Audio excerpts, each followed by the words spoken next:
Hey, this is Jenny Shrodes. I'm a registered dietitian, certified diabetes educator. This is Mike Carnahan. He's a chef and senior culinary educator. We're both at the Ohio State University Wexner Medical Center. And this is Diabetes Friendly Cooking Demo, where we show you a couple recipes in 20 minutes. We're here every second and fourth Tuesday each month. And we're happy to be here in February. Lots of great things going on in February. What we're concentrating on is Heart Health Month. So we're going to give you some recipes that you can fit into your heart healthy, diabetes friendly nutrition pattern. Do you know what a nutrition pattern is, Mike? You're eating for the week. You're eating for the week. It's like a meal plan, but you're including a lot of variety in what you're eating. And so what you're going to notice is we've got two recipes today. One is using red meat, chuck roast, correct? Yep. And one is using plant-based proteins. We're using beans. Very different, opposite ends of the spectrum. And probably you've heard that red meat is really bad for your heart health and you shouldn't eat it, but we're here to tell you that you can have your red meat as long as you are aware of the fat content in your red meat and aware of how often you're eating that red meat. And then when you eat it, how much of it are you eating? So you can very much fit in a lean red meat into your nutrition pattern and not increase your risk for heart disease or increase your risk for obesity or increase your risk for diabetes or make your blood sugar worse off. You know that red meat has no carbohydrates. So it's not the meat that we're looking to raise that blood sugar, but everything else that we like to have with it. So today, keeping all of that in mind, we'd like to show you pot roast for two and garden fresh veggie burger. What are we going to do first? So we're going to do this pot roast first. We'll get going with this, and we'll talk a little bit about the meat selection. I think this is where a lot of people have a hard time getting started with that. And so let's talk about meat really quick. So for the pot roast, we want to look for cuts that are very lean. So we're looking at top round, bottom round, eye round, chuck roast, anything that says stew for meat or meat for stew. Any of those are great candidates for this recipe. Now you want to stay away from the leaner cuts like the loins, like the filet mignon, the strip loin, the sirloin, the tenderloin. All of those are too very fatty. They're going to cook away really quick and they're going to be really dry. So these are really good for this application that we're going to use today. So starting out, any kind of roast you can get that says chuck roast, blade roast, for stew, anything that you see a lot of not really fat in the meat, more red on the meat, is going to be a good candidate for this. So starting out, we're going to start with about a 2-pound roast. And the reason we like this recipe is because we're going to let it go for like 6-7 hours.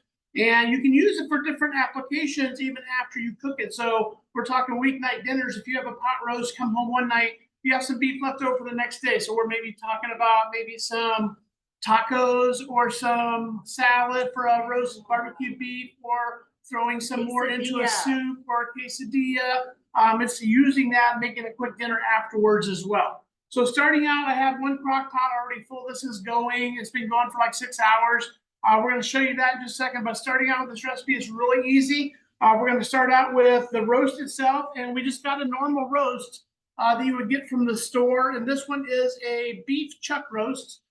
So see lots of leanness in there, hardly any fat. The only fat on this one is the connective tissue around the edges, and this is going to take a long, slow cook to get rid of most of that. So we're going to take this roast, and we've actually cut this into some slices. So it's going to be more portionable after it comes out of the slow cooker. So to this, we're just going to add our water. This recipe calls for 3/4 cup of water. A little bit of Worcestershire sauce, and this adds a little brownness to it as well as a little flavor. And this one has some herbs in there. Whatever herbs you have is really great. We call these herbs of Provence, which is mostly the Italian kind of herbs, the South Branch herbs. So we have some thyme we're going to throw in here. We have some rosemary we're going to throw in here. Comes first for you, doesn't it? They do. It's close to my heart. Herb de Provence. Herb de Provence. Italian herb. And then a little bit of majority, any of the spices you have in there. If you don't have any fresh herbs, throw a little garlic in there, throw a little whatever spice you want to have in there, as long as it's savory, more the Italian spices, and that'll work. So this goes into the slow cooker for about 6 to 7 hours on the recipe. And then Are all your herbs at home dead? my chives are still going. Oh, are they really? Yeah, my chives, and I have some dead parsley that's like all over. But it's still in the flower bed, so I don't use it, but it still looks green. So, and then following this, while this is in there, we're gonna add a little bit of what we call mirepoix towards the end of this. So we have some onions. And this is a really quick application. You can certainly throw this in with hot roast and let it simmer, but this is a quicker application where we just take the baby carrots, the onions, some diced red potatoes. If you have white ones, those will work as well. We're gonna put those in there, and a little bit of celery. And we're gonna roast these the last few minutes to get all that flavor out of there, and then add them to our hot roast right at the end. So just a little bit of salt and pepper. Yeah, now look at this, the quantity of potatoes in there. That's the only thing that's got carbs that will raise blood sugar. And there's maybe not even a cup there. So No. each person gets half a cup, and that's not even, well, maybe it's 15 grams of carbohydrates. That's Yeah, a- load up the veggies. Put Yeah. the carrots in there, put the celery in there, put more onions in there if you like that French onion flavor. Those are gonna concentrate that broth a little bit even better. So, and just a little touch of olive oil. And these get roasted and added right in the last 10 minutes of the roast, which we have already done. So once we get these in the oven, we're gonna roast them. We pull them out right at the end of our 7-hour period, 6 or 7 hour period. We put them back in the roast. These are gonna seat for just a few minutes, and we'll pull this out and show you a final presentation after Jenny gets done with all of her veggie burgers. I never make this at home. I love pot roast. It's I something do you too. throw in the crock pot, forget about it. We come home, you can make so many different things out of that, or have a protein for the next day, You know what I or do? on a weekend. Yes. I call Linda. And I say, Linda, aren't you in the mood for a pot roast? Linda's my mom. She makes the best pot roast. So This is easy, if easy you've got dinner. somebody in your life who'll do that, just tell them the veggies you want in there, and they'll Yeah, pick it up. easy for you. dinner. Throw it in the crock pot. You have this wonderful, delightful smell as soon as you walk in the door. When you come home, you're gonna love it. So we'll show you a final presentation right when we do the veggie burgers at the end. All right. So we've got this really nice pot roast recipe for 2. You could double it, make it for 4, or you've got a big roast there, so that's making leftovers. But anyway, you've got enough there for as many people as you'd like. And then let's balance it out a little bit with some plant-based protein. This happens to be, I think, Cameron, this is one of your favorite recipes. All right. So we're gonna start off with a 14-ounce can of beans. You can use any kind of bean you like. I have my favorites. Do you have your favorites, Cam? Honestly, I don't know. I love black beans, but one time I made this with edamame, and that was really good. Oh, was it really? Yes, you have to cook it, the edamame, and sometimes you might have to use like a food processor to get that consistency, but that's also a really nice source of protein, and it was kind of interesting. Right. Different. That does sound, or you could use a combo of beans, Mm-hmm. right? I'm mashing the beans, but I could use my hands. I love using my hands for stuff like this. What do you think? Does that look like what you normally do? Okay, there are a couple holes, some mashed up. That'll give it a really nice consistency. Now, what I do want to say is make sure you drain and rinse your beans. That goo that is in there does not make a very nice burger in the end. It's sort of like like gooey or something. It's not Mushy. very, mushy, just gross. Okay, and to this, I'm just gonna add all the ingredients, right? Yep. Okay, so I've got some shredded carrots. I have some oats. That's gonna add some fiber, that's nice. Farro, that's our grain of choice, but you could use any whole grain that you have on hand. I always make a pot of something, brown rice, farro, barley, quinoa, keep it in the fridge or in the freezer. I've been doing that lately. So I have little bitty pieces that I can have at the ready. We've got some fresh breadcrumbs. You could use dry, right? Yep. Okay. And then we'd like to put a little Italian twist on this. So here are all my seasonings already measured out because Mike thinks the world of me and he does these nice things. Okay, and then we've got garlic, and we're gonna use all that garlic. why not? Keep the vampires away. Garlic is really good for your heart health too, so let's put that in there. We've got 1 egg. Toss that in. And this is just here to make the cutting board pretty, right? Well, I had it in there on this recipe, but I mean, you could make this your own. The great thing about this recipe is it's very customizable. We had whatever veggies you have in the fridge will go in this recipe. I love the farro on this one, or some kind of grain just for that texture. It almost feels like you're eating a beef burger with that little bit of texture in there. But whatever you want to put in here, Cam has a really nice list of every kind of ingredient you could throw in there. So Yeah, shredded scroll. carrots, Scroll down. kale, anything you have in the fridge will work in this recipe. It's really a nice customizable veggie burger. All right, this is gonna make 4 burgers. So I'm just gonna eyeball it. And you'll see that you can form these into a really nice patty. Do you already have that going for me? It's warm. Awesome. You need a little spray. All right. I'll let you. Want to spray me? I'll spray you. Okay, so we have this nice patty. I love the carrots in there. That's super pretty. I might put some of those red onions in there to get something nice. So once you've got your hot pan, spray it with oil or drizzle a little bit of oil in there. We'll put that in there. We do hear a sizzle. You want all 4 of these in there? Might as well. Okay. You want me to finish it while you do the sauce? Here we go. So nice little patties going in the pan here. So I love how there are so many variations that Cam gave us on this recipe. Thank you so much, Cam. Like I said, if you scroll down past the recipe, you're gonna get all those sauces. So nice to have a sauce or a condiment that's heart healthy. So starting with a yogurt base, even a mayonnaise base. Mayonnaise is typically made with an unsaturated fat like canola oil or maybe olive oil. So it's actually a good choice of fat for your nutrition plan. But I've got here, what are we doing here today? Mayonnaise. We're making that lemon garlic aioli, but true to his Italian roots, we're gonna make it with an Italian twist on it. Well, we're matching it because we put Italian seasoning in the burger, in our veggie burger today. So we're gonna top it with a little Italian flair, which is the lemon aioli that she has on the recipe with just the fresh lemon juice, the garlic, little Italian seasoning, and mayonnaise. This would go good with Greek yogurt too, if you have Greek yogurt, or a little like sour cream, or maybe with ricotta. Any of that stuff would be great. Yeah, you know what I like to do? Sometimes I'm tired of the yogurt stuff. So I might use half and half yogurt mayo, half and half yogurt, sour cream, whatever it is, just to get a little bit of that fat.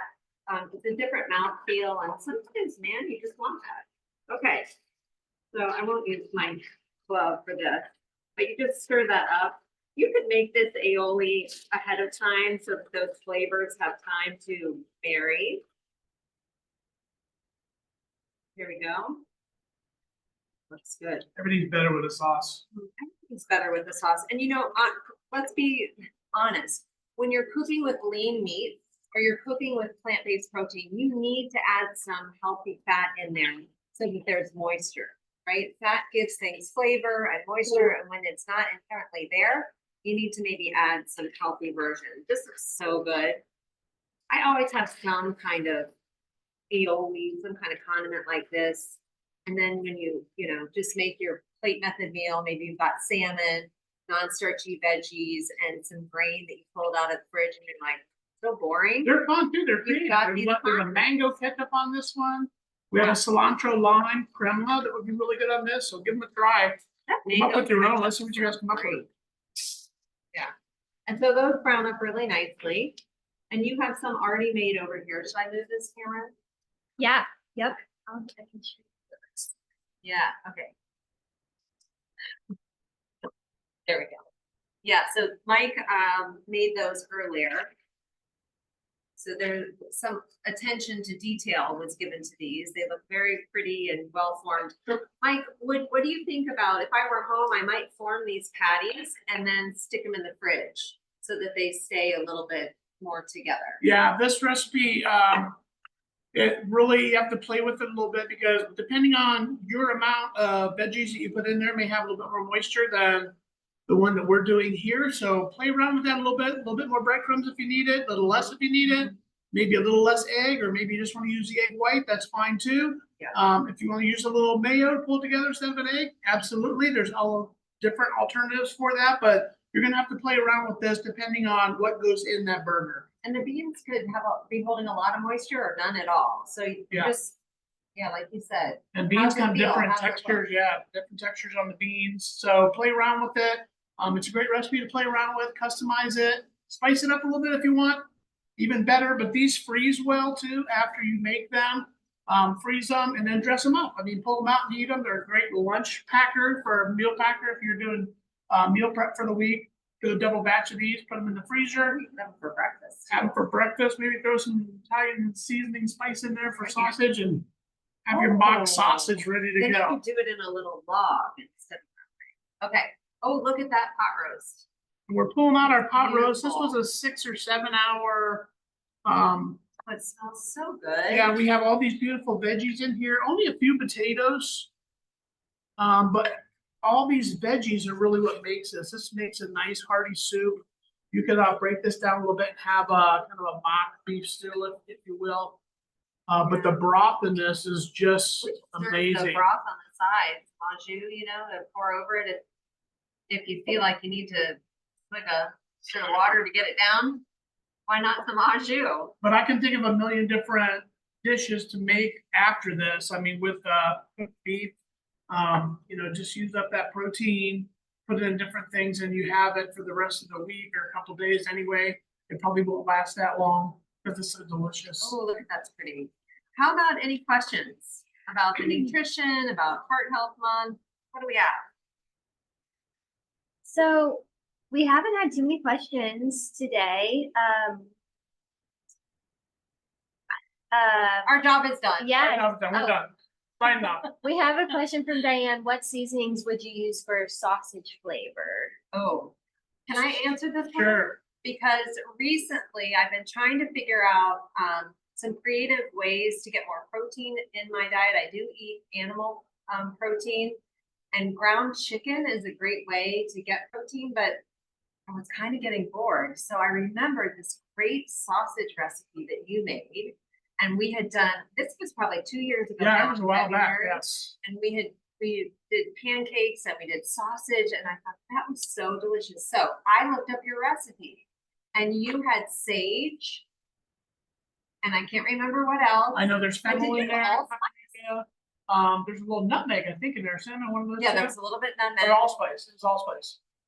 I think it was because I did end up using Yeah. allspice, and I was so glad because that isn't a spice that I normally would have Yeah. thought, oh, I'll use that. There might have been But some the fennel, fennel. the fennel is the kicker for a sausage. I mean, when you're eating Italian sausage, you always get that fennel in there. Yes. So I use a lot of fennel, But breakfast and that- sausage, you may want to make sure you get sage sage. and then add some other things. But be creative. I would say start off Yeah. with a pound of ground meat and maybe start off with a 1/4 teaspoon of some of the spices that you like. Now you can't taste it, but you could take a little dab of it and do a tester and see if you like the flavors. They call that no in charcuterie where they test their sausage. That's now. You do it with a spoon, then you put it in boiling water to taste it. In boiling water. Yeah, they do that for sausages when they make a whole big batch, like in charcuterie. So that's a little technique to test your batch. I'm probably just gonna heat up a little non-stick skillet and do a little dime On top of size it, portion, yes. see how it tastes. Great question. I love that. Ooh, so on That'd be point. good. I mean, you could make these taste like a sausage or a chorizo kind of flavor with some heavier spices and stuff. I'm Spice it gonna up a do little that. bit. Yeah, I would. Thank you for saying that. I'm probably gonna take out the carrots, put some really minced onion in there, and I'm gonna mash up those beans really well. See where it gets me. It's red pepper. Thank you. Thank you so much. So we have another question.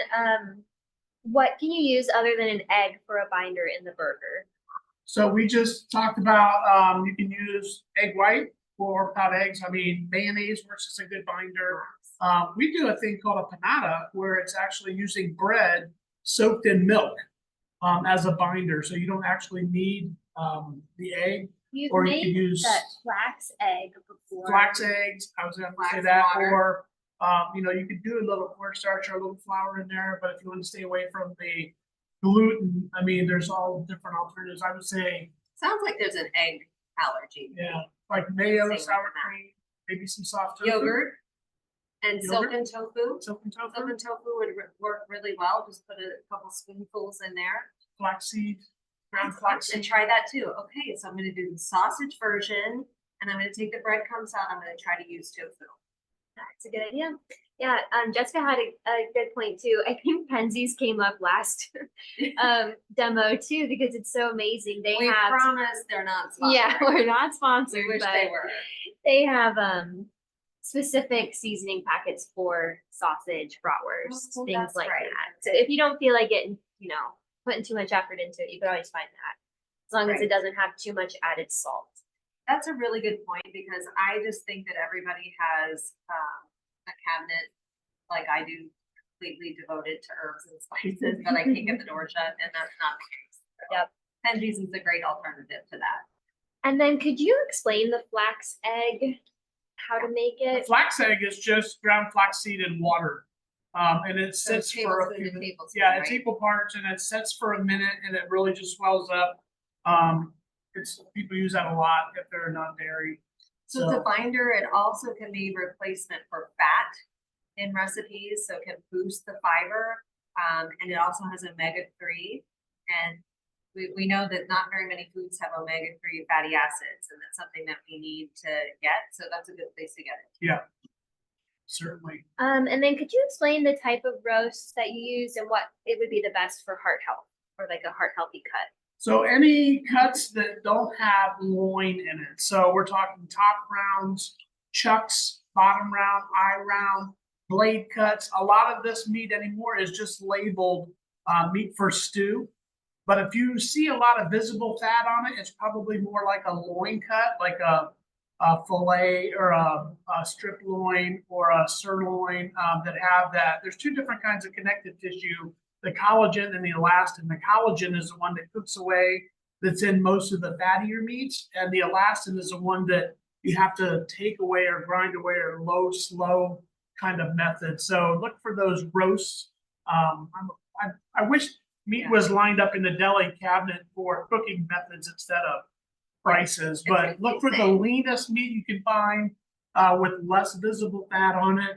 I always say the cheapest cuts make the most delicious slow roasted meat. So look for those cheaper cuts, which nothing's cheap anymore, but the leaner cuts are going to be better for this application. Yeah. And then when in doubt, just ask the butcher. Ask the butcher, is this what I should use for a pot roast? And then you've got the method already, this wet method. And usually the bigger hunks of meat. They're not cut in strips. It's a little bit confusing when we're talking about lean meat, and then we go and look at this chuck roast, and it has like veins of fat through it and connective tissue. And the thing is that much of it is connective tissue that is, like you said, going to cook away. Mike mentioned collagen, which has been starting to prove that it might help our joints a little bit to have a little bit more collagen. It definitely boosts our protein intake. So this is a really healthy way to get your red meat. Yeah, it's delicious. What else, Cam? What about sweet potatoes instead of red or white potatoes? Well, I mean, as far as carbohydrate content goes, it's no different. A potato is a potato as far as carbohydrates. So I would say whatever you prefer. But Mike, you might have a different opinion coming from like taste and quality in this. I don't think it's gonna change the flavor a whole lot in this recipe. It'll probably be a little bushier. Red potatoes, white potatoes might hold up a little bit more, not long method, but I mean, I love sweet potatoes. That'd be great too. I mean, you can certainly roast those. Yeah, in this recipe, we cook them separately and roast them and just add them at the end. Even better for this application for sweet potatoes. I mean, you just roast the sweet potatoes on the side and keep them on the side. You'll have to have that beef flavor in them as well.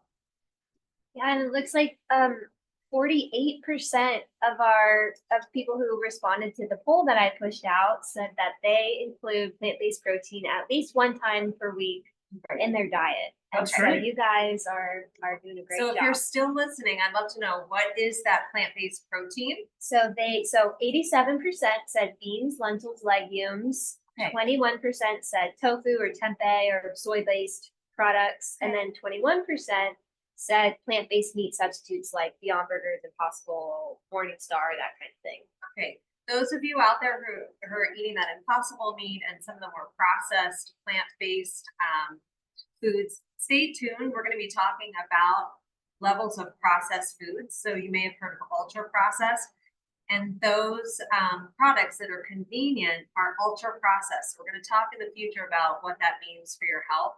But I think that is so encouraging that over 50% are in some way, shape, or form, or just under 50% already including plant-based foods. I'd love your most favorite recipe. Send them to me, please. Okay, we must be over time. It's close. We're close. Any other questions before we sign off? No, that's it. Okay, so this month, during Heart Health Month, let's think about our nutrition, getting whole grains, more fruits and vegetables, lean meats, working in some of the plant-based protein. What about fish? Fish is a great nutrient-packed, lean protein that you can get. As Cameron mentioned, with your whole grains, getting those in there. The farro was in the garden burger.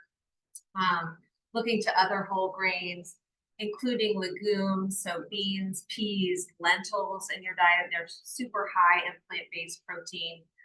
And what else? What am I missing? Oh, don't smoke. Stop smoking. And if you need help stop smoking, let us know. We have ways at Ohio State that we can reference you. And stress. So stress is a real thing. We've all got it. If you don't know how to deal with stress, get in touch with us, ask your doctor, and we can help steer you in the right direction there. And hopefully you're sleeping well and getting all the water you need. And now we've fixed everybody's nutrition problems. We'll see. Just kidding. Just do your best. If you have any questions, let us know. If you make the food, we'd love to see photographs. And we will see you in 2 weeks as we continue down this heart healthy road. Great Valentine's pot roast right there.